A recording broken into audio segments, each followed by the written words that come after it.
Welcome to the Free Enterprise Institute's 42nd Annual Founders Day Breakfast. I am Steve Kligowitz, Director of Academic Affairs of the Free Enterprise Institute. Let us together, one and all, begin with prayer today, followed by the presentation of the colors, the Pledge of Allegiance, and the singing of the Star-Spangled Banner. Dr. Dave Peterson, Pastor Emeritus at Memorial Drive Presbyterian Church, will give the invocation. When Dr. Peterson is finished, please remain standing until the color guard posts the colors and Josh Flynn has concluded singing the national anthem. This is how we proudly proclaim our respect for our Creator and for our Republic. Dr. Peterson?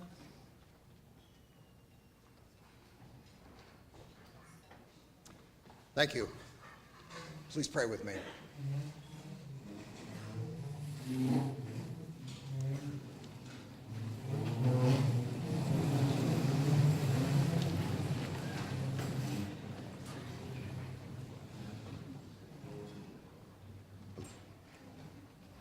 Lord, it is good that we are on our feet, honoring you and acknowledging you as the creator of the universe.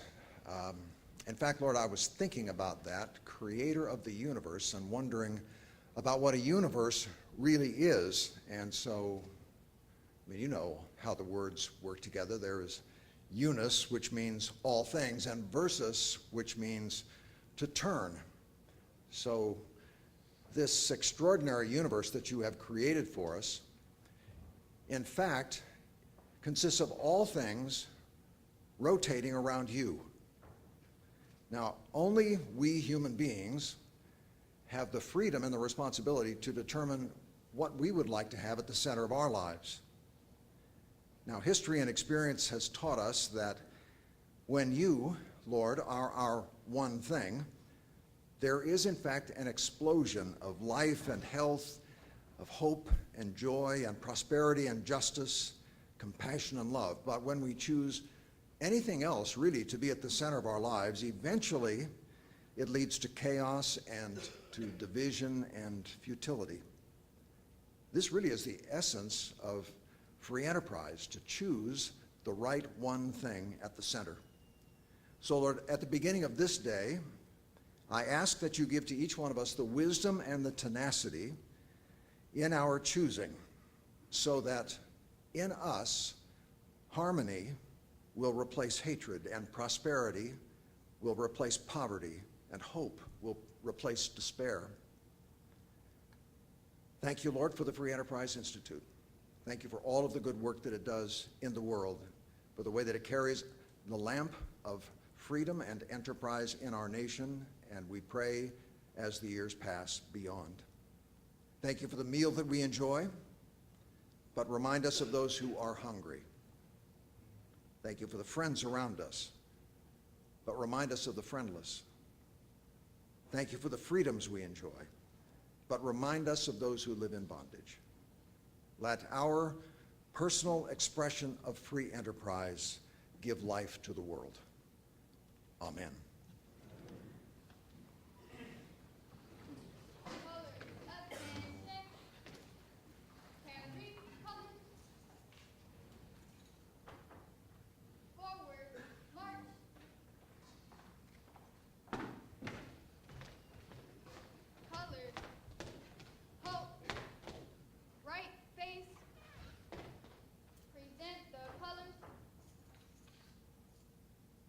I pledge allegiance to the flag of the United States of America and to the republic for which it stands, one nation, under God, indivisible, with liberty and justice for all.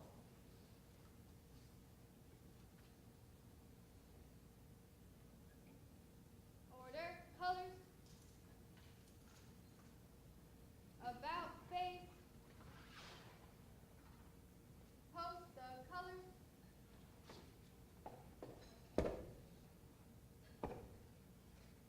Color guard. Left, right, face. Forward, march.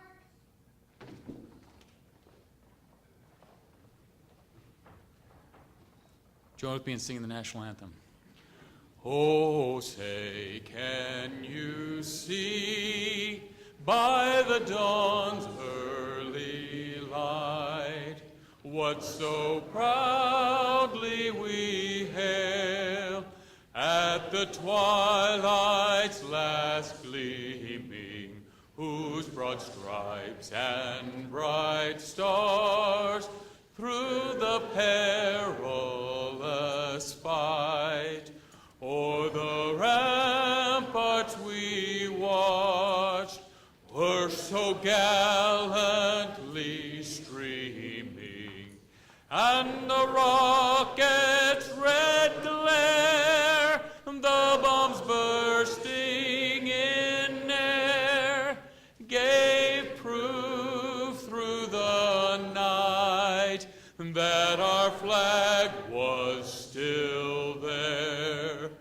Oh, say, does that star-spangled banner yet wave o'er the land of the free and the home of the brave?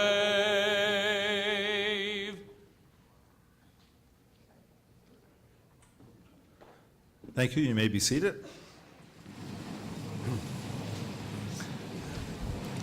Dave, thank you for asking the blessings of our Creator on all gathered here. Thank you to the Junior ROTC unit of the High School for Law and Justice for helping us this morning. And thank you to Josh Flynn. We're grateful for Josh many years of leading us in the national anthem. Next week, by the way, after the election, Josh will be a member of the Harris County Department of Education, the school board. So we're looking forward to Josh winning his election next week. Now I'm going to allow you to have a few minutes to just enjoy your breakfast and to meet people at your table, and we'll be back up here at the podium in just about 10 minutes. Thanks. I know I'm interrupting, but I have to. Good morning. Jack Cagle, where are you? Jack, is Jack here? There you are. Good morning, Jack. I was talking to your friends this morning, and they were worried about you because you weren't here yet, and I wanted to make sure you got here because I don't like people worrying first thing in the morning. It's good to see you, Commissioner Cagle. My name is Winston Elliott. I'm president of the Free Enterprise Institute, and I want to welcome you to our 42nd Founders Day breakfast. Our institute was started in 1976, and I'll tell you a little about that as we go along. You know, this morning we're all here in this beautiful place, and fortunately it's today and not yesterday, so we're going to have a beautiful day whenever the sun comes out. But you know, many people out in the world right now would say we're living in trying times. There's a great polarization in our country, apparently. There seems to be a lot of arguing politically, economically, culturally, about our history and about our present. And we seem not to be able to give respect and understanding to the people that disagree with us. So there's a lot of yelling and a lot of name calling. There's also violence, recent violence around our country that's frightening that we would have these kind of things happen. And so we should have the victims and their families in our prayers. And we should pray that our country finds other ways to deal with its disagreements than violence and arguing. So right now our public square reflects the anger and the strife, but I want to share something with you this morning right before we go in a totally different direction. There's a greater darkness than the one we fight. It is the darkness of the soul that has lost its way. The war we fight is not against powers and principalities. It is against chaos and despair. Greater than the death of the flesh is the death of hope, the death of dreams. Against this peril, we can never surrender. The future is all around us, waiting in moments of transition to be born in moments of revelation. Well, I hope this morning we can go from a focus that is outside of this room on the despair and the anger and turn to what it is to reach out to lost souls and to bring light into dark places. So this morning, since it's going to be a beautiful day, I can feel it, I just want to remind you of something that's in the 30th Psalm. It says, "Sing unto the Lord, O ye saints of his, and give thanks at the remembrance of his holiness. Weeping may endure for the night, but joy cometh in the morning." Well, ladies and gentlemen, it's morning, and the sun is coming up. Are you feeling it? We have joy in the room this morning, and we're going to have more. But the joy cometh in the morning. The light follows the darkness. But the work has to be done. So that's what we're here for this morning. This institute, founded by Rollin Story, was meant to bring the light about the principles of our republic, the principles given to us by our founding fathers, those principles of order, justice, freedom. It was meant to give those principles to teachers and professors and students and civic leaders so that they could be passed on to future generations. We are dedicated from 1976 to today to bringing about and supporting and preserving the blessings of a free and virtuous society. These are the gifts that we've been given by the founders of our country, the founders of this institute, along with Rollin Story, and now what we're given by our friends and sponsors and participants to this day, 42 years later. We will continue to teach these principles, free enterprise and constitutional government and informed patriotism and an enduring moral order. You know, we are incredibly fortunate at the Free Enterprise Institute because we do programs throughout the year, seminars and conferences where we are discussing the greatest books of Western civilization. We start with the early Greeks, we work through the Bible, we go up to Adam Smith, we read Solzhenitsyn, and we even read Karl Marx because you got to know what you're fighting. We do that with students, both high school and college. We do it with teachers, and we do it with professors, both here in Houston and across the country. We are really fortunate because sometimes people say, well, what's the result of that? Well, it's hard to quantify at times. But I will tell you this morning, we have several schools in this room, represented in this room. There are schools we helped be a part of the birthing. And I want to thank Western Academy. You guys are here somewhere. Western Academy dads are somewhere. They're over there. Hey, come on, stand up. Hey, look good. You look good. Thank you. Now that I've made you stand up, you can sit down. Normally, that's a table full of Western Academy students. This happens to be many Christian traditions' celebration of All Saints' Day. And All Saints' Day is a huge celebration at Western Academy, so every teacher and student is involved in the celebrations of All Saints' Day. But they sent dads, so dads have a purpose. And I'm glad you guys could fill in. You don't look as good as the kids, but I'm sure you're going to have a great time. So thank you for being here with us. But we got to be there. The school was started now, gosh, it seems like 10 years ago, but it hadn't been that long. Is it 9? We got to be a part of that because we were friends through our institute, through our programs with the teachers and the founders of that school. We got to help consult with them on how the school was going to be built, where it was going to be built. And then our then head of programs, John Rocha, became one of the main leaders of that school when it was founded. So we got to be a part of the starting of that school. And it is All Saints' Day, and we're going to talk about virtue today. And saints are people who've lived lives of heroic virtue. Now, some of you students in here are going, well, I'm never going to be a saint. I didn't say you were going to be perfect. I said you can live a life of heroic virtue. That's a worthy goal. Perfection is an impossibility, but heroic virtue can be done. I also want to recognize the students and teachers from the Constantine School that are with us today. Hey, they're waving over there. Good waving. Well done. That was like the Royal Parade wave I saw John Mark Reynolds do. Well, John Mark Reynolds, who's sitting there with his group, and Bob Stacy, who you guys will meet in a minute, those two lead this school. John Mark founded it. Bob's been there with John Mark from the beginning. You're now in your third year of operation? 4. Oh, wow. 250 students. I was over there last week. It's one of the newest schools in this city. Wonderful school. Right over by the College of Biblical Studies, off of 59, if you guys know the College of Biblical Studies. And we also got to work with Bob, who's been a speaker for us. He's been a writer for us, as John Mark has, and he's also brought his teachers to our programs for the last several years. So, again, it's exciting for us, not just to say, oh, well, we need a program and people came to be a part of it, but to say we're a part of a new school that went from 0 to 250 in 4 years and is only waiting to build the next new building before they start taking more students. And they're doing a beautiful job. And it's actually, I'm going to talk a little bit about this later, it's actually K through 16 because they have a college also.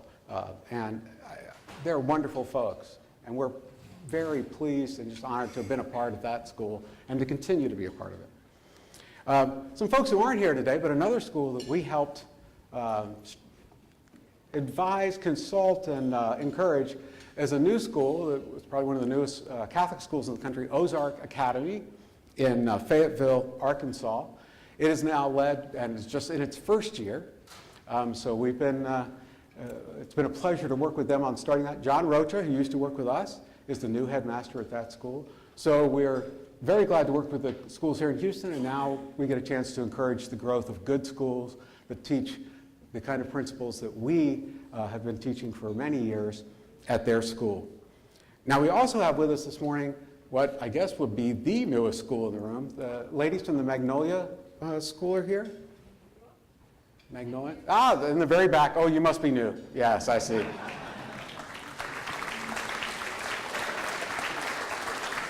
We're really excited about this. Magnolia hadn't opened yet. They are in the process. They have property. They're getting things going. We actually had the opportunity, my good friend and also our landlord, Gary Maddox, and we got to work with Gary. Magnolia is going to have offices right across the hall from us. Thank you, Gary. Although they're taking a room we've been using, so I'm not that happy. But we're really happy because the school is just, we're at Bunker Hill and Long Point. They're just down from us. It's going to be a beautiful girls' school, and the ladies that are here with us this morning are now putting everything together to start that school in a year or two. You're going to open? Next fall. Next fall. So next fall.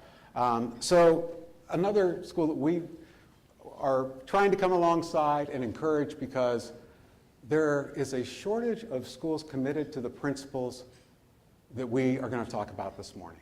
There's not a shortage of schools.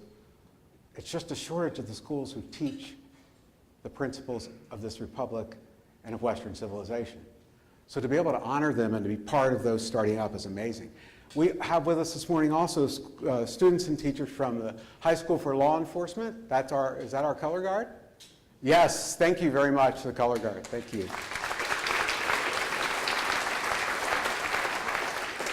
It's kind of amazing. The High School for Law Enforcement has been providing the color guard for, gosh, I don't know, 25 years or more. And the students look different every year, but I'm still here. So I don't know how they don't age. Oh, maybe they graduate. But it's really great to have them. St. Thomas Episcopal is here. St. Thomas Episcopal here. One of our longest relationships of schools, their teachers have come to our programs for, I've been here 26 years and they were coming before I became president. And just a great school down in the Bel Air area, and always here, and we appreciate them.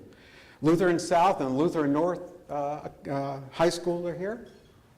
Academy High School. Yes, there you go. Students and teachers from the Holy House Academy. Yes. All right. And St. John the 23rd is also represented here. Right there. Thank you. You know, I don't want you to just think of the time we have with these students this morning, as well, they got to wave and they look good, and those of us over 30, maybe many years over 30, Lou, like to see the young people here. It's good to have the young people here. That is great. But actually, our programs are all about the young people and their teachers. That's where we do our work. So a lot of you don't get to be here doing programs with us except here. They are with us through the rest of the year. So part of what I'm so happy about is to have them here so that you see the folks who are participating in our programs and so that they see the people who are sponsoring the work we do and making it possible. I know there are a number of the students sitting in this room right now, probably like I would have been in high school, saying, I'll never get to be a member of a club like this. This is the only time I've ever been at a club like this. I wish I could live this life. Well, part of what we're going to talk about this morning is that, one, there are a lot of people who help pay for us to be here today who thought the same thing when they were in high school. But because of the freedom and the free enterprise system that this republic has and their hard work, they're able not only to be here all dressed up this morning, but they're able to help make it possible for you to be here. Because every table where there are students and teachers is sponsored by successful people who want to share generously with us so that you can be here, so that you can have these programs. So it's the gift that they're giving so that the heritage of freedom that we have, the heritage of freedom we have can be passed on. So I'm glad that you all can see each other. We've intentionally spread the students out so that the over 30 crowd can enjoy the energy of young people. But you should take a chance somewhere before you're done here this afternoon and say hello to some of the students and get to know them, because they're amazing and their teachers are wonderful. They have the gift of incredible teachers. Most these kids, they've got the gift of an incredible school to go to and teachers that make their lives exciting, joyful, and we're so glad to be a part of that. I particularly want to thank, too, the Constantine School kids and the Holy House Academy kids, because they were the ones who gave you your name tags this morning and volunteered and helped you to your table. And that helps us a lot, and we're glad that they're willing to make that, do that service for us. We also, at the Institute, spend a lot of time working with people in higher education, colleges and faculty across the country.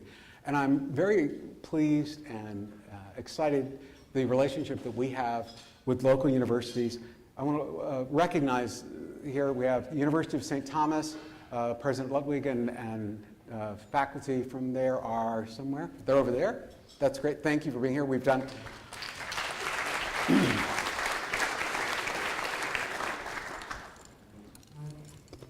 Over the years, we've done a lot of our larger programs on the campus of University of St. Thomas, which allows us to keep our rental footprint down, sorry Gary, so that we can have programs when we need them at places that have the facilities available. And UST has been a partner in that, and a number of UST faculty have taught in our programs, so it's so great to have them with us.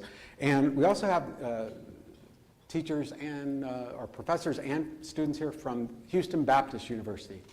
You're over there, over here. I think Houston Baptist University is our longest ongoing relationship with our partners in the community. And we're incredibly glad to have that. I especially want to recognize, I'm going to talk a little more about Houston Baptist, so I'll stop talking about them. But I do want to recognize in particular Bob and Janice McNair, who are probably the longest and most just generous sponsors that we've had for so long. Bob McNair hired me to do this job 27 years ago. That's hard to believe. They have also, in the last few years, been sponsoring something called the Robert and Janice McNair Centers for Free Enterprise and Entrepreneurship at colleges across the country. And we have two of those, or actually three here in the city. two represented here this morning. We have students who are involved with the McNair Center for Entrepreneurship and Free Enterprise at HBU, and students from, or I think faculty actually, from UST, where there's also a McNair Center. So we're really pleased to have that because it makes Bob happy, and you guys are doing the good work, and we really appreciate the fact that you're here with us. And so we do a lot of programs and work with schools and colleges, but we also publish, and we have done some book publishing. One of our books we publish is out there on the book table. We also publish something online called The Imaginative Conservative. That's an online journal. We started 8 years ago. It's now published 6,000 essays. We normally publish 2 a day by 1,100 authors, and we've been read now over 16 million times. The online journal, The Imaginative Conservative, carries the principles that we've been teaching here at the Institute since 1976. It carries it out across the world. It's kind of amazing. If you took the 350 or so people in this room, you would have to multiply it times 53,000 to get the number of times that essays on our site have been read since we started. If you take the number of people in Houston, which is roughly 2 million, you would have to have that 8 times over to understand how many times the essays on our site is read. I know the difference between the relational, long-term arrangements that we have with schools and colleges in terms of long-term, deep investment in the learning that we've done with them locally. But I also know that there's something to be said for reaching out to 16 million people across the world with the principles of the Western civilization, the American Republic, freedom and virtue. And that's what we're doing with the Imaginative Conservative. We're generally read about 10,000 times a day. We have 55,000 Facebook fans, 10,000 Twitter fans, 5,000 email subscribers. Those are all numbers, and that's excellent, and we're very happy with them. For the last 8 years. We also there are now mirror sites. So essentially our institute has, all of our essays are translated into French, and there's a French site. They ask permission to do it. We don't do it because I couldn't. So our essays are republished in French. Romania, we happen to be very popular in Romania. I don't know the answer to why, but we are. There's a mirror site in Romanian translation of all of our essays. And in Brazil, we have a huge following in Brazil, and they now have a mirror site that basically just takes our essays, translates them, and shares them there. So we're having an opportunity to reach across the world. These are the partners, these are the relationships with the schools and the universities and our writers across the world for the Imaginative Conservative that let us do what we do. And with those relationships and with our sponsors and friends who make that work possible so that bills get paid, free enterprise and the constitutional government, virtue and freedom, are the message we're spreading both in the Houston community, in Texas, and across the world. Well, I'm very excited today to introduce to you Dr. Bob Stacey. Dr. Stacey from the Constantine School, as I mentioned earlier, was the Dean of the Honors College at Houston Baptist University. He was the Assistant Provost at the, or Associate, I'm sorry, academic terms are all different, aren't they? The Associate Provost at Houston Baptist University. He was a professor in Regent University's Robertson School of Government, and he was the founding chairman of the Department of Government at Patrick Henry College. He's the author of Sir William Blackstone and the Common Law, Blackstone's Legacy to America. Most importantly, he's an amazing teacher.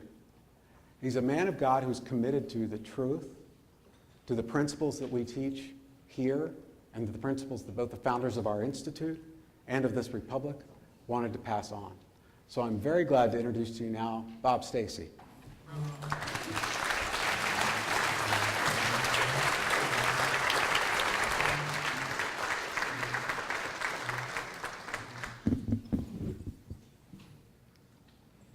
That's a humbling introduction. It is, and speaking of humbling, it's humbling to be up here. Like many of you, I suppose, I've been coming to these breakfasts for a number of years now, and I've heard some tremendous speakers from this podium. My life has been touched, my thinking has been challenged.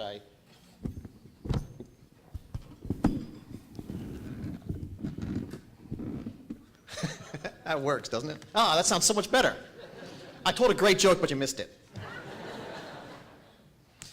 As I was saying, though, it's such an honor to be here and to be invited to share this podium with so many speakers from the past. And you have a great one coming up here shortly. In fact, I feel very liberated. When you hear Dr. Marcos speak, you're going to forget anything I said. So I can say almost anything I want. It's important for me to say, though, how important the Free Enterprise Institute has been in both my professional life, but also in the life of my school and the students that are there. I want to take you back in time a little bit, if I could. About 10 years ago, Winston invited me to take part in a weekend-long seminar at Piety Hill in Mecosta, Michigan. Some of you might know it's the home of Russell Kirk. Russell Kirk had always been one of my intellectual heroes, and I was eager to soak in the wisdom that the assembled participants might have at the home, the ancestral home of this great man who had been such an influence on me. But even then, I had no idea at the time how much those few days in Michigan would literally change my life and by extension end up impacting the lives of literally hundreds of students and teachers in the years to come. Throughout the course of that weekend, naturally, of course, I learned a great deal about Kirk that I didn't know. But it was over lunch, actually, with Barbara and Winston Elliott that we began forming a professional and a personal relationship that through the years would come to make me a better teacher, a better administrator, a better leader, even a better man. Over the last decade or so, through the conferences, the seminars, the discussions, and other programs of FEI, I've been equipped with a deeper understanding of free market principles, something I've always been devoted to, but digging down deep and really sinking in. And I've been able to share those then with, as I said, hundreds of students, and the impact of that is, it's difficult to measure, but it's extensive. FE has also powerfully promoted the foundational principles of liberty that free markets, in fact, actually serve. I don't want to say anything controversial. That's not what I mean. But free markets are vital, but they're a means to an end. The market itself is not the end, right? It's liberty that is the fundamental sort of end of our republic. Of course, there are other means to that end of liberty as well. Limited government is an important principle. Religious liberty is something valuable to our country. Free speech, and I would suggest to you a liberal education. All of these things and more make for a genuinely free man or woman and make that kind of life possible. Among the lessons I learned from Russell Kirk over the years, he taught me appreciation for the work of another scholar, a brilliant British political theorist from days gone by, Edmund Burke. I'm sure some of you are familiar with Burke's work.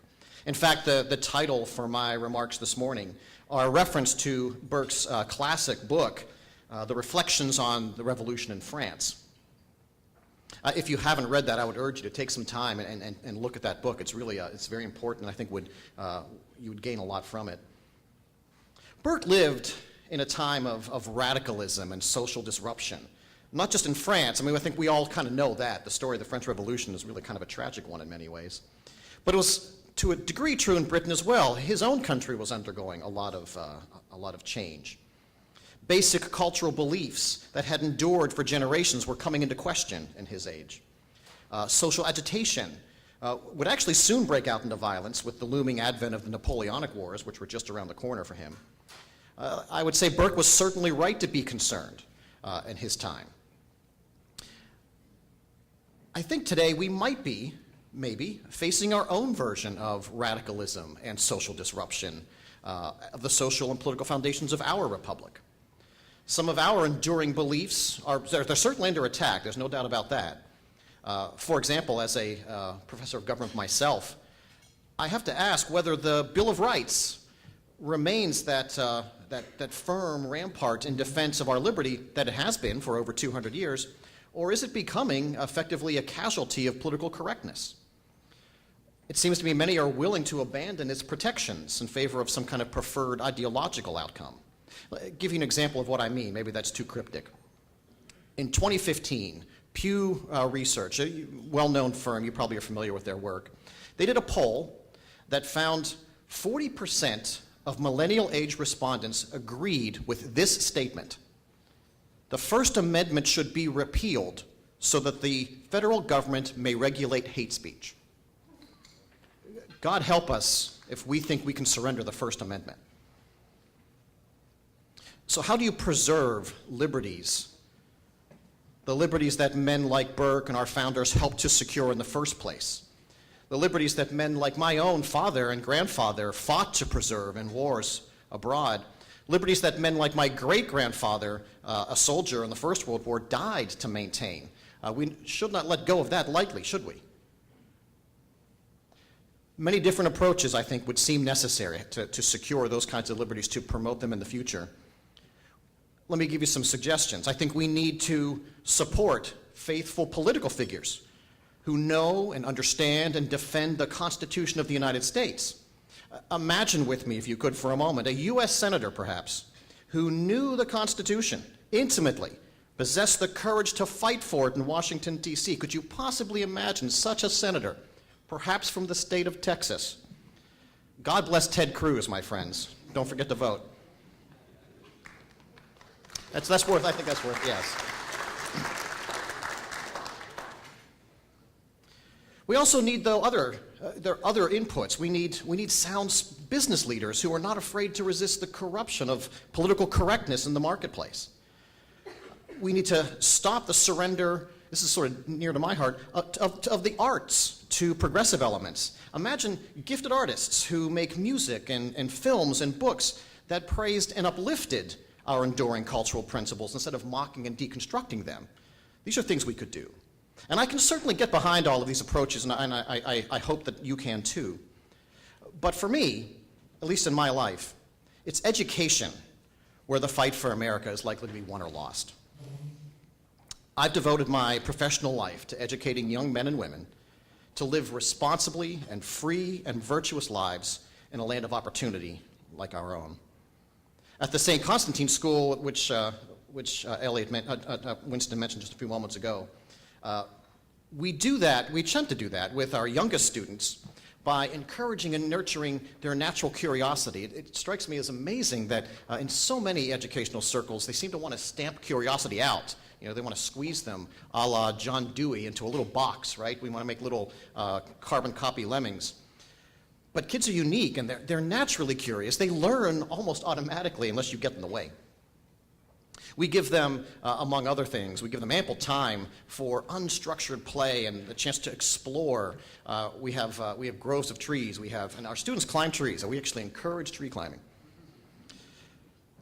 But they spend time outdoors. Even in Houston, you can do this, right? This doesn't have to be some exotic thing.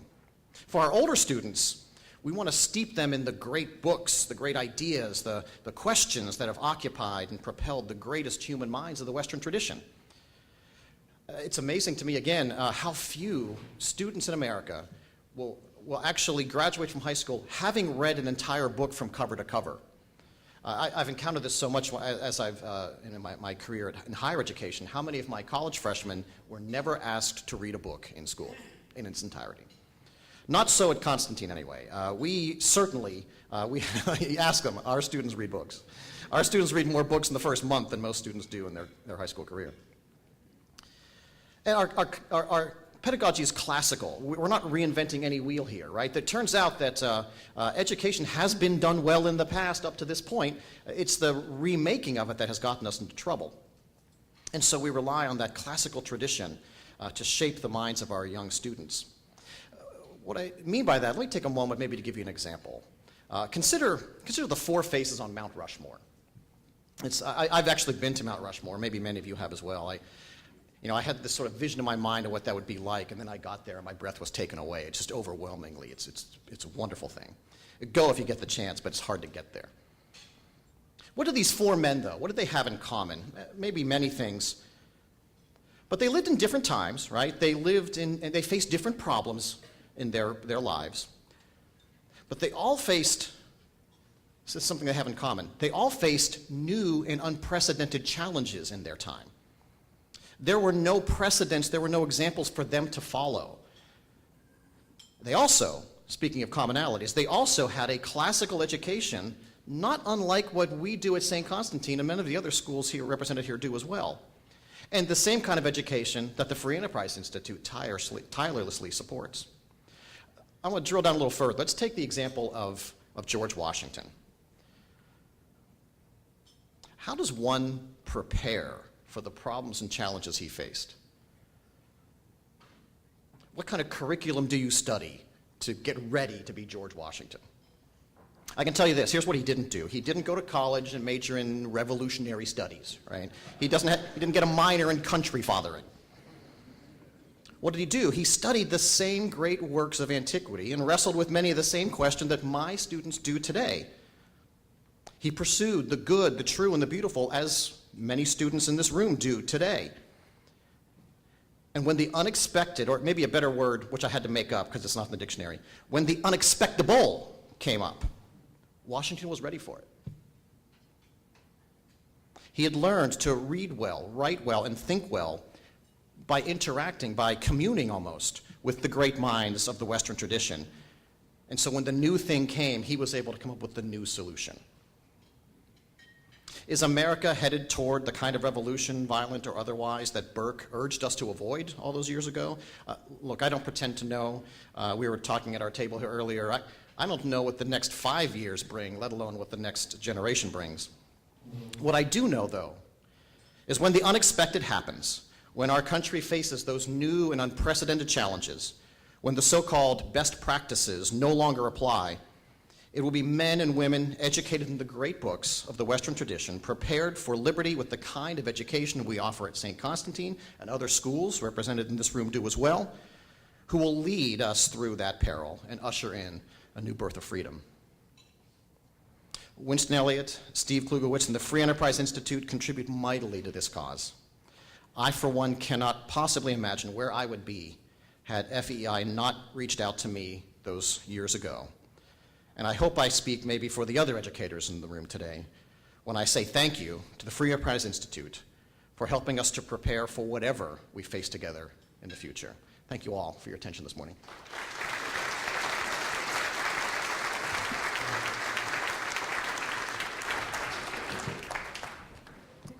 Thank you, Bob. That was lovely, and you can understand why so many of Bob's students want to keep going to his classes and staying at the school and staying with the college program because they've enjoyed his teaching so much. I don't know, many of you guys who are married in here, your wife might occasionally say, you know, when you get excited about something, you might want to use a lot of words. You might want to use less. So I'm suddenly, as I was sitting down thinking, oh, I think I got too excited. I used a lot of words. My wife is probably sitting in the back going, that was a lot of words. So we're going to use fewer words this time. First off, I want to say about outcomes, just briefly. Bob, we are so fortunate. The schools, like your school, the students, the teachers, we've also been able to have a great impact because, of course, a guy like Ted Cruz, whether you agree with him on everything or not, learned the Constitution and free market economics in our programs starting when he was 14. That's when I met him. When he was 14, he was in our programs. Brittany Baldwin, who a number of you have heard speak here over the years, is now a senior speechwriter for the president after attending Hillsdale College. Jack Cagle. Jack Cagle, before he had gray hair, was in our programs. So this was a while back, right, Jack? 1978, in the first 2 years. So it's wonderful to know not only that you see people in programs and you know that they're learning and enjoying and in some ways being transformed by the experience, but to know that they keep on going with it. So thank you, Jack, and thanks to Ted. And Ted and Heidi asked me to pass on their regrets. He's on a bus tour across Texas or something right now, and so they couldn't be with us, but they're longtime friends and sponsors of this organization. And I want to take a moment just to be really clear that we have been so incredibly blessed with great programs, with great students and teachers and professors like Bob in our programs, but we couldn't have done any of this without our sponsors. Now, we have a page in the program. I'm not going to go through the whole thing. Please take a look at it. You can cross out where it says sponsors and just put thank you at the top, because we have so many people that make this possible. We don't charge teachers. We don't charge students. We don't charge for people who read what we publish.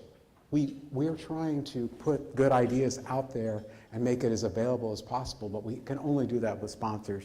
And people like Bob and Janice McNair and Evelyn Griffin and Preston Young and Walter Johnson and Ernie Cockrell and the Cockrell family and Ted and Heidi and Reed Morian and Dick Weekly, John Now, Jim Baker, all these guys and many more have made it possible for us not only to be in this room today, but to function throughout the year. And I think that gratitude is just, it's something we try to teach in our programs. It's something we try to remember to have. And right now I want to take a minute to do something a little unusual for us. We want to recognize a great entrepreneur, a great civic leader in our community in the city of Houston, a great educational leader as founder, one of the founders of Houston Baptist University, who has just announced, I think, one of the most fun things in Houston in recent years. He is funding the building of a replica of the Independence Hall at Houston Baptist Community, or Houston Baptist University. That will be built, we're hoping, 2 years or so. And they're going to hold programs there, and I'm hoping to hold some programs there. Houston Baptist University is blessed to have this man. This community is blessed to have this man. And frankly, the Free Enterprise Institute has been blessed with the support of Stuart Morris Sr. and his family. And it just happens that Stuart Morris Sr. turned 99 a week ago today, and he's with us here this morning. And okay, I had this wonderful plan where I was going to sing Happy Birthday, and my wife said that wouldn't be much of a present. I'm not sure what she meant by that. Maybe she meant I should get him something bigger. But I have a friend, Josh Flynn. Josh, where are you? Come on up here. Josh is going to help me because I want to honor Stuart Morris Sr. as a leader in our community for what he's done in higher education, what he's done in the church world, and as a deacon, and also for with us here at the Free Enterprise Institute. And so, Josh, instead of me singing Happy Birthday, could you do something? For those of you who don't know, we don't introduce Josh well all the time. Josh was a member of the Houston Grand Opera. He is an accountant. He is an active person in local and state politics. And he will be a member of the Harris County School Board after the election next week. And he comes and does this because he loves what we do, and we are so grateful to that. And now, instead of me doing Happy Birthday for Stuart Morris, perhaps you could do something better. Do you want me to sing Happy Birthday? No, you do what you're going to do. Okay. We have a little different song that Josh has prepared. We didn't have a sound check, so we'll see how this works out.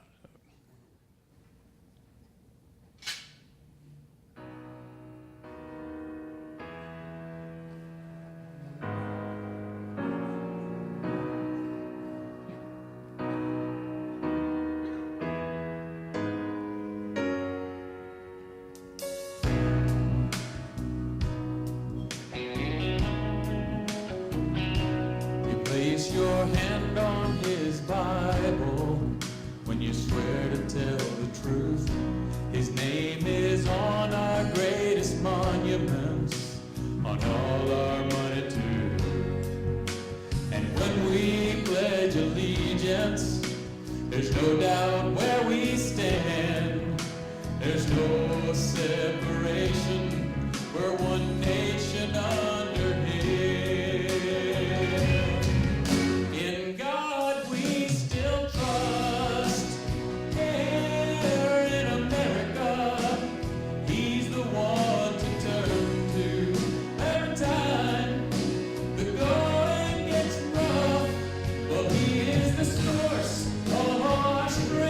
The one who watches over us.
I am so happy that, Ms. Morris, that we were able to recognize you and to thank you for all that you have done for our community and all that you continue to do. And a week later, we still are celebrating your 99th birthday. So thank you very much.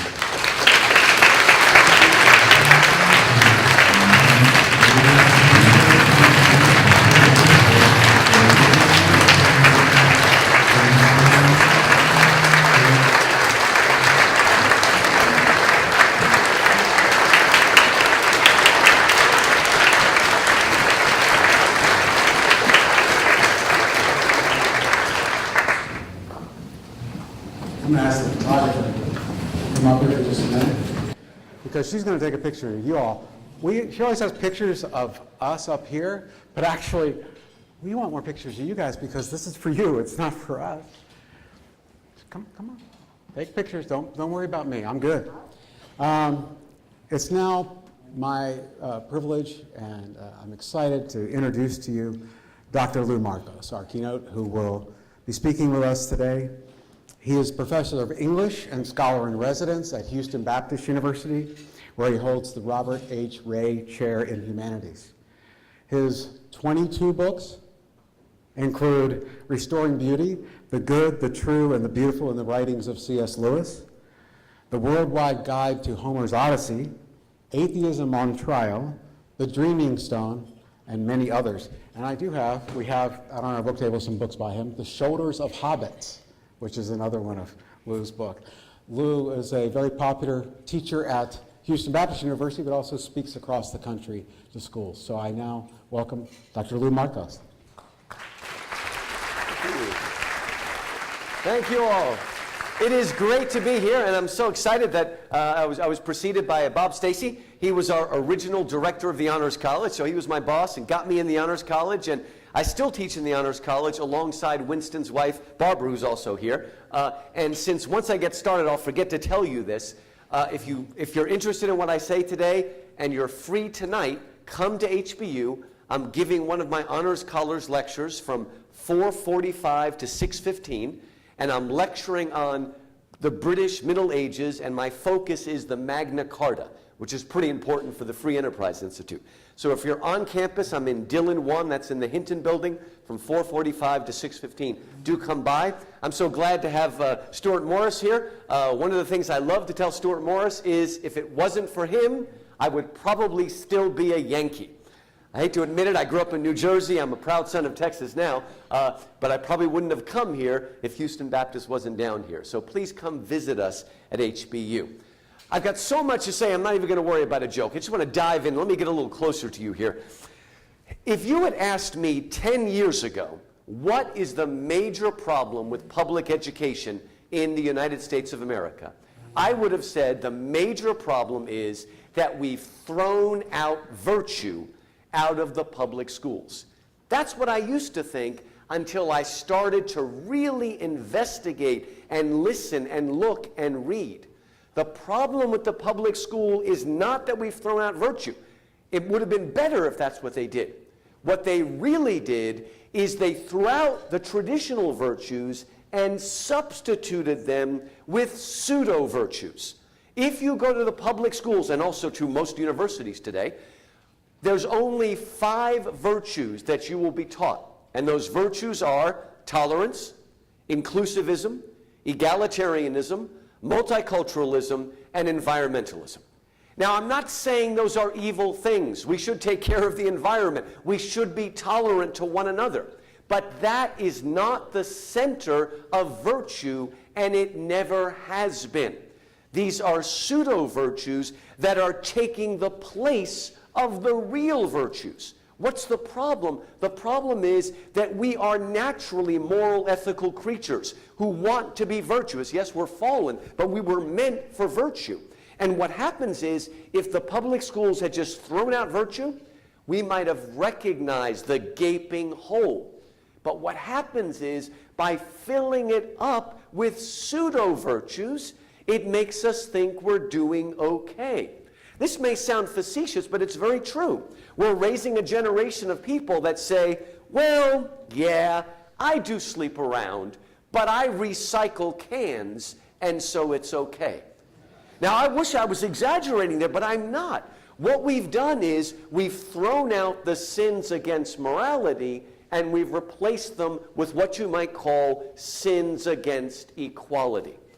Now, again, I'm not saying tolerance is a bad thing, but when you put that at the center, you will be willing to break all of the real virtues in order to serve the pseudo ones. Now, so far I sound like a pretty regular conservative speaker. And I could go on for the next 30 minutes on the attack and making fun of this. But that's not what I'm going to do today. Because the best offense, as they say in sports, the best defense is a strong offense. As conservatives, we have to stop only complaining and say what we don't like. We need to say what we like. The best way to get rid of pseudo-virtues is not to always be attacking them. The best way to get rid of pseudo-virtues is to bring back the real virtues and make them exciting. Make young people want to embody real virtues, and then they won't be fooled by the pseudo-virtues. One of the reasons that my kids don't listen to lousy music is because when the kids were growing up, I always listened to good music with them. And that doesn't just mean classical music. We listen to Louis Armstrong and Ella Fitzgerald. We listen to good Broadway music. We listen to good Disney music. We listen to things, and what happened is I never had to tell them, shut off that crap, because they got an internal censor and knew what was good and what was bad. So what we need to do this morning is give a vision of what virtue means. Do you know what the best method is to get rid of weeds in your garden? The best method of getting rid of weeds is not to pour weed killer all over your garden. The best way to get rid of weeds is to grow very, very healthy grass. If your grass is healthy and strong, the weeds will not sprout up there.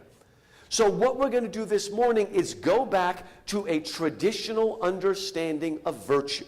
And before the modern period, if you asked anybody, what are the central virtues, they would have told you that there are 7 central virtues. There are 4 classical virtues, and there are 3 theological virtues. Now, what's the difference between the two? If you go back to the Middle Ages, they will explain to you the difference is that to understand the 4 classical or cardinal virtues, all you need is access to the natural law, to general revelation. All people have access to understanding and even embodying the 4 classical virtues, even if they don't have the Bible, even if they don't have direct revelation. It's written in our conscience, and we have access to it. And if you're conservative and you don't know the phrase natural law, then shame on you. Because the natural law is what allows us to have a virtuous public sphere without necessarily having, quote, a theocracy. Right? You don't have to be a Christian to have access to the basic understanding of virtue that even virtuous pagans like Plato and Aristotle and Cicero had access to. Now, when we talk of the theological virtues, faith, hope, and love, as Paul discusses in 1 Corinthians 13, now we're moving into an area that necessitates more special revelation. The Bible, the prophets, Christ himself. This morning, I am just going to focus on the 4 classical virtues. And everything I'm going to tell you today, you can find it by reading 2 of the great books that they teach at St. Constantine and that we read again in the Honors College many times. One is Plato's Republic. In Plato's Republic, he lays out and defines all 4 of these virtues, and then his pupil Aristotle in his Nicomachean Ethics also defines and helps us to understand what they are. What are they? There is courage, or in Latin we use the word fortitude. There is self-control, or in Latin temperance. Then there is wisdom, or prudence. And then there is justice, which is already a Latin word, justitia. Those are the 4 classical virtues that were embodied by people like Plato and Aristotle, and that our founding fathers looked to as they established a virtuous nation. What I'm going to do this morning is take you as quickly as I can through those 4 virtues, and I'm going to try to define them, and I'm also going to try to illustrate them by making reference to the Lord of the Rings. Do we have any Lord of the Rings fans here? Book, movie, or something, okay? Because that is one of the modern books that embodies these virtues in an exciting way. And even though you look at England and think of it as a post-Christian country, about 10 years ago, when they took a poll of the British reading public, and the British people really read, okay? When they took a poll of what was the greatest book of the century, overwhelmingly they chose Lord of the Rings, which really embarrassed the British literati. So they took the poll again, and once again, Lord of the Rings was on the top. And I believe that Lord of the Rings is so popular because it's a sort of stealth virtue book. You think you're reading about, fantasy and all this sort of stuff and swords and whatnot. But actually undergirding that work are these classical virtues. Now, there is no official ordering of the classical virtues. It's not like Paul, faith, hope, and love, but the greatest of these is love. There is no official order. But I'm going to begin with courage because Tolkien's friend C.S. Lewis made a very good argument. He said, in some ways, courage is the most important virtue, because if you don't have courage, you can't practice any of the other virtues. After all, Pontius Pilate was merciful until it got costly, and then he turned Christ over, right? So if you don't have courage, you will cave in and you will give up on all the virtues. So let's begin with courage, something our country needs now more than ever. When most of us think of courage, our first image is of a soldier charging into battle. Now, of course, it takes a lot of courage to be a soldier. But to me, the best way of explaining to you what courage is endurance. One thing that drives people crazy when they read Lord of the Rings or even when they watch the movie is how much walking those characters do. They never stop walking, right? One of my favorite songwriters, Frank Lesser, he's the guy who wrote the Guys and Dolls, he wrote an old song for World War I, What Do You Do in the Infantry? You know what the answer is? You march, you march, you march, okay? You keep going, you endure, you hold on. In the Republic, Plato uses a wonderful metaphor to explain what courage is. Courage is like a color-fast dye, to use our modern language. Did you ever buy a cheap shirt from somewhere? Like maybe it's red, and every time you wash it, it keeps bleeding, okay? A true color-fast color, no matter how many times you wash it, it's not going to bleed out. It's going to hold its color.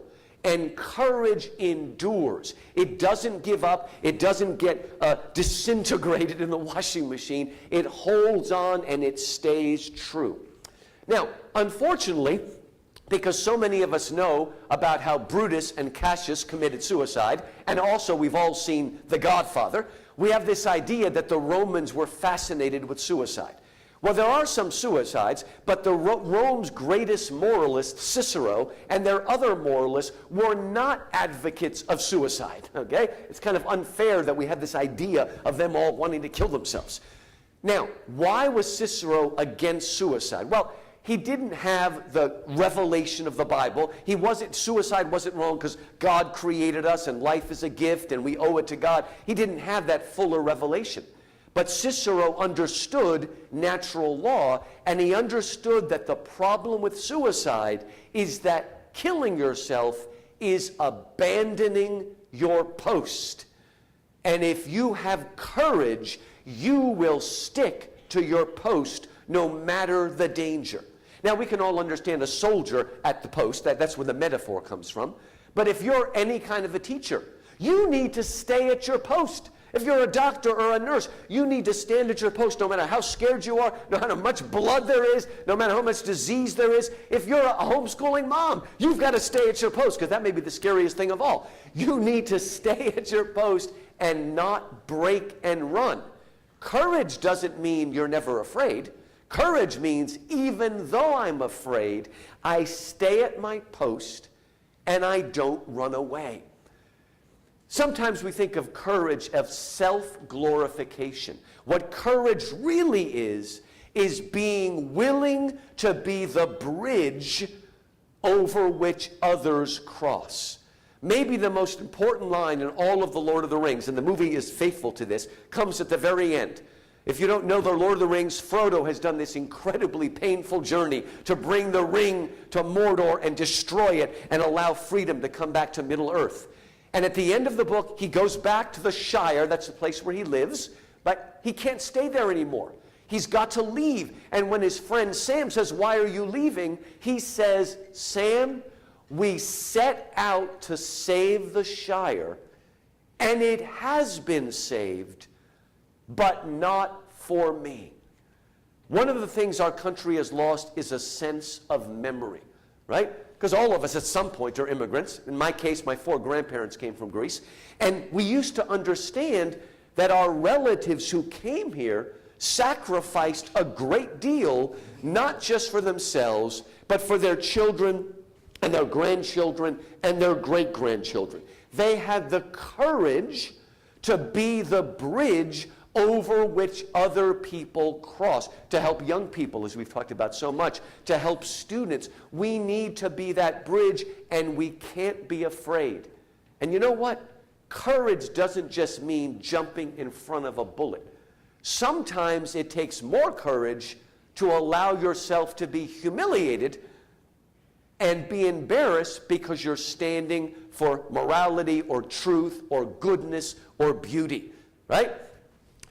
You know, this sounds kind of strange, but there are probably lots of Christians in this room who, if somebody came in and said, "Deny your faith," you might jump in and get shot, right? You have that courage. I think I've got that courage.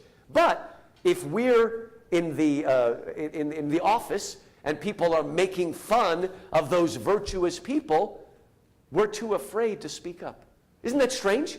And I say a lot of people who would have the courage to stand in front of a bullet would not have the courage to be embarrassed, right, and risk that, because we're Americans and we don't like cognitive dissonance. So you need to have courage to stand up for what is right and good and true and holy. All right, let's move to the second one, temperance. Now, many of you have heard this before. The way that Aristotle defines virtue in the Nicomachean Ethics is virtue is the mean between the extremes. Now, what did he mean by that? It's also known as the golden mean. Unfortunately, in our country, a lot of people misunderstand that. I meet a lot of people who think the golden mean means, well, I'll try anything once. That's not virtue, that's stupidity. You're going to try arsenic once, okay? That is not what it means. It's not that YOLO thing, you only live once, try everything. Okay? There are certain things you should not try. There are certain things you should run away from. Sometimes courage actually means running away in the right thing. Joseph ran away when Potiphar's wife went after him. Not because he lacked courage, but because his courage was tempered by temperance, and he knew that there is a time to run. Right? If you know about The Lord of the Rings, there's one character named Faramir who's never tempted by the ring. Well, he is in the movie. But in the book, he's never tempted because he says, if I saw it on the highway, I wouldn't pick it up. He knows that there are some dangers from which a man must run. So courage and temperance go together. Now, this mean between the extremes, what it means is that virtue is the middle point between the two extremes. So courage, the virtue of courage, obviously courage is not cowardice, that's over here. But courage is also not impulsive bravado that rushes in without thinking. Any classical person will tell you being a berserker is not courage, okay? And the military doesn't particularly like berserkers. Only people watching movies like berserkers. They're going to, and come in screaming. That's not courage. That's rashness and impulsiveness. Courage works with temperance and wisdom. In the same way, temperance is the mean between an extreme of asceticism and an extreme of sort of excess. Unfortunately, in our country, when you use the word temperance, it's kind of confusing. Because what does temperance mean to an American? It means no drinking, okay? Because there was a movement called temperance. By the way, politics makes strange bedfellows. You know who led the temperance movement? A conservative Christians and feminists, okay? Very strange, right? But that's in the days when feminists thought the family was actually important, right? Okay, now, I really wish, now, I teach at HBU and I actually don't drink because I'm crazy enough already, okay? But the Bible doesn't tell you you can't drink, okay? I really wish that the people that fought for the, and you know, they did, especially the women that were fighting for temperance, were trying to save the family from husbands that were getting drunk and destroying their family. I mean, I understand. I think they made the wrong decision. You know what they should have done? If they were trying to fight alcohol destroying families, they should have listened to the man you listened to last year. Were you all here last year? You got to meet and hear from Thomas Jefferson, okay? Let me tell you something that a lot of people don't know about Thomas Jefferson. One of the things he tried to foster in our country was a wine culture. I don't mean wine, that's today's culture, okay? A W-I-N-E, a wine culture, bringing good grapes from France and places like that because he wanted to sponsor the drinking of wine. Now, in one reason he did that, because you know it's sophisticated and all that stuff, he understood the health benefits of wine.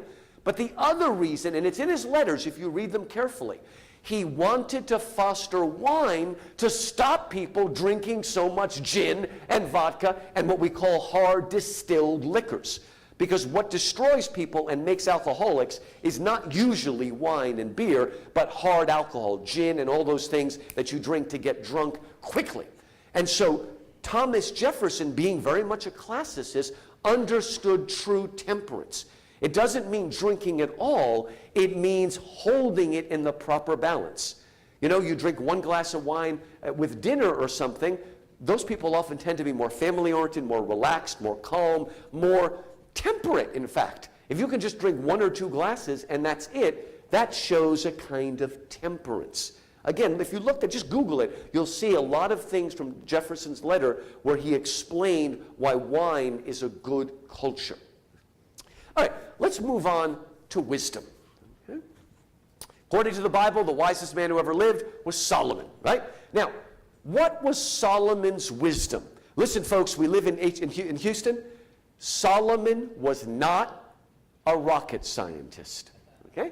Unfortunately, we have forgotten what wisdom means. So many people in America think wisdom means being a specialist, right? A rocket scientist, whatever it happens to be. I don't want to make fun of rocket scientists. But the point is that we've got this new idea that's very, very new, that wisdom consists in having some real specialized knowledge about this or that. That is not what wisdom has meant throughout most of human history. The best definition for wisdom is a beautiful King James word, discernment. That's what Solomon had. Solomon was not a specialist. Solomon had the discernment, the proverbial wisdom, the experience to distinguish the fine shades of difference between good and bad, virtue and vice, black and white. He could understand those shades of difference because he looked to experience. One of the greatest changes in our country, and it's been a bad change, is that we've moved away from the wisdom of age and looked only at hotshot specialists. And this even happens in the political realm. All we want are pundits and people like that that have little narrow knowledge, and we no longer look to the people that have a breadth and depth of wisdom based on experience and based on virtue. Right? So wisdom, remember this, you might have heard this before, and I have been unable to find out who originated this phrase, but it's a great phrase. The builders of the Titanic were all experts. Noah was an amateur. We should remember that, okay? That wisdom, again, we do need specialists. You know, if there's something wrong with my eye, I want to go to an eye specialist. But one of the things that has destroyed academia, and Bob Stacey and I are very similar to this, Bob Stacey is one of the people that fought hard to change our major from political science to government. Why did we do that? It's not just a word distinction. Political science suggests that political science is a social science. It belongs in the humanities. Real wisdom comes in those who have studied literature, history, philosophy, theology, the arts, and music, and tries to put those together and understand fully what it means to be human. We have lost that kind of humanistic wisdom, and all we want are facts and figures and statistics. Right? We need to move away. We have to stop being mesmerized by statistics and start understanding again the human heart and understanding virtue. Now, there's a great moment in the book, and this is one of the few great lines that is left out of the movie, because the movies are very good, but they left this out, and this, you don't even have to read the book to understand this. All right, there is a good magician named Gandalf the Grey, and he's going to meet Saruman the White, who used to be good, but he's gone over to the dark side and sold out to the bad guy, given up his virtue for power. And there's a great scene where Gandalf the Grey comes to meet his one-time mentor, and he says, "Hail, Saruman the White." And Saruman says, "I am no longer Saruman the White. I am now Saruman of many colors." And Gandalf says, "I preferred white." And Saruman says, "White! White will do as a beginning. The white cloth can be dyed. The white light can be broken. The white page can be written on. In which case," Gandalf replies, "it is no longer white.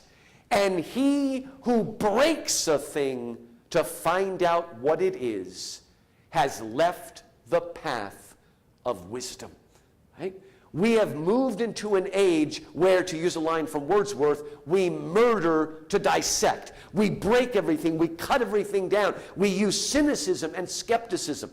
One of the terrible things that happened to the university over the last couple hundred years is we now believe that the more educated you get, the closer you get to the PhD, the more cynical and skeptical you should become.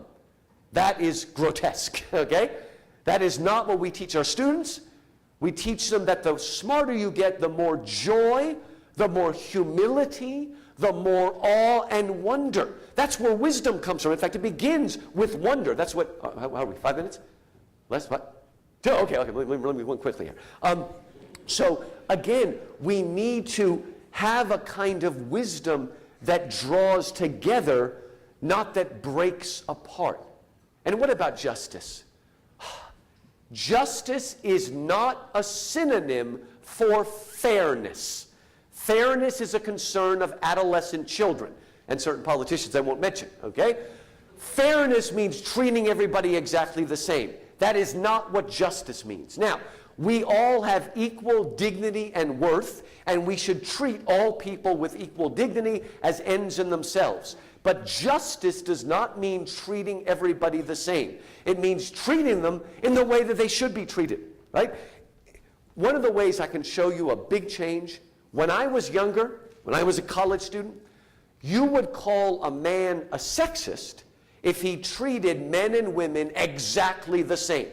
That's a sexist because he doesn't understand. Men and women are different, and you should treat them in different ways with different kinds of respect. Not today. Today you're a sexist if you don't treat men and women exactly the same. And if you just contemplate on that this week, you'll see the difference. We've lost a big picture sense of justice, of treating people in the right way, of understanding where we are in that. Okay? But I want to end here with something that I hope will encourage you. This comes from the movie version of Lord of the Rings, and it's cobbled together from the book, so they're not making anything up. But I want to end with something that I hope you will find very inspiring. Towards the end of the second movie, everything seems to be going bad, and Frodo, who's carrying the ring and has this terrible weight, he finally turns to his friend Sam, his gardener Sam, and says, "Sam, I can't do this anymore." And then Sam responds with words that I think we need to hear today. He says these words, "I know, it's all wrong. By rights, we shouldn't even be here. But we are. It's like in the great stories, the ones that really mattered. Full of darkness and danger they were, and sometimes you didn't want to know the end, because how could the end be good? How could the world go back to the way it was when so much bad had happened? But now, I think I understand. In the end, the darkness is just a passing thing. Even darkness will pass. A new dawn will rise, and when the sun shines, it will shine the clearer. Those are the stories that stayed with you, that meant something, even if you were too small to understand why. You see, folks in those stories had plenty of chances to go back, only they didn't. They kept on going because they were holding on to something. And you might ask me, what were they holding on to? That there is some good in this world, and it's worth fighting for. There are going to be some ugly days ahead. Tuesday is probably going to be an ugly day, okay? But we need to hold on. There is incredible good left in this country. There are groups that are trying to educate children in a way to free their minds. That's what liberal arts really means, to free their mind. Don't give in to despair. Don't give in to the naysayers. Press on, strengthen the virtue in yourself, and then strengthen it in your children and grandchildren. Because there is good in this world, and it's worth fighting for. Thank you all.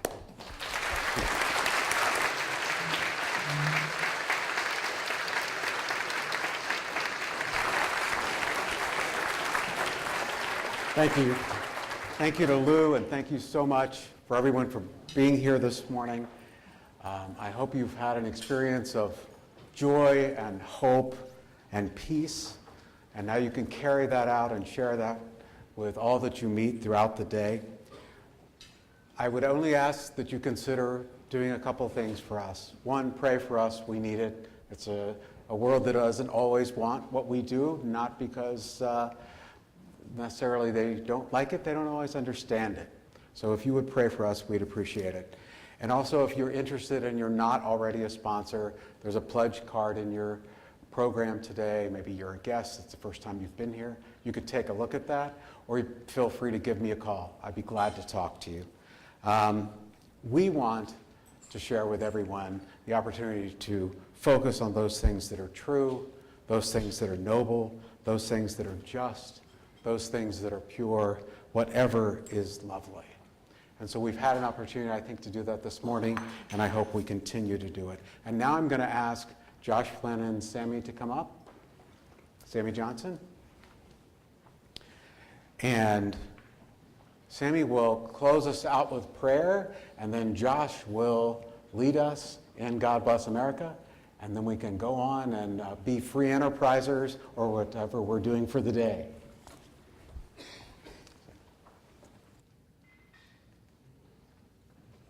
Good morning. Surely we've had a great time here today. Let's bow our heads.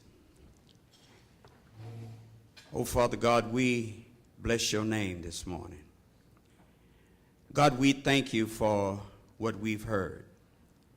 Yes, we have entered this building in one way, and surely we're not going to leave out the same way we came in. But we're changed. And God, we thank you for the 4 classical virtues. Thank you, Father, that even though we are meditating upon them right now, God, we're thinking about how to teach our children and other families' children the virtues, God, that have almost been done away with.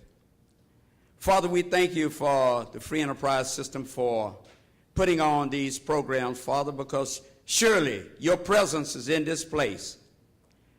Surely, God, what you have placed in us remains in us, God, so that not only we can take it in, but we can spread it around so that others can see what you have done in this nation. God, thank you for these people that are gathered here on this morning. Thank you, God, that these people are going to be used to change the whole world, God, to turn the whole world upside down. Thank you for the young people that are here to listen to what has been done already. And God, we thank you that you're the same yesterday, today, and forevermore. We thank you right now, God, that as we get ready to leave this place, God, you have already set our souls on fire. You've already ignited what is in us as far as virtue is concerned, as far as wisdom, as far as knowledge. Oh God, we thank you for the food that has been prepared and served to us. God, we thank you that you have given us knowledge and understanding. God, we understand what we ought to do. And God, right now we are ready to do it. Thank you that we're not going backward, but we will continue to go forward. We bless your name today, Lord God, and everything that you have placed in us. Father, as we have heard, everything that is in us, everything that is attached to us wins. And Father, we win because of you. We ask it all in your Son's name. Amen. Now please stand.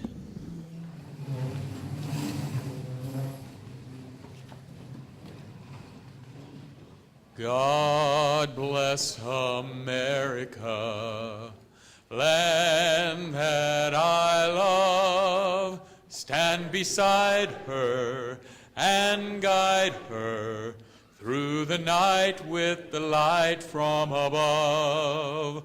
From the mountains to the prairies, to the oceans white with foam. God bless America, my home, sweet home. God bless America, my home, sweet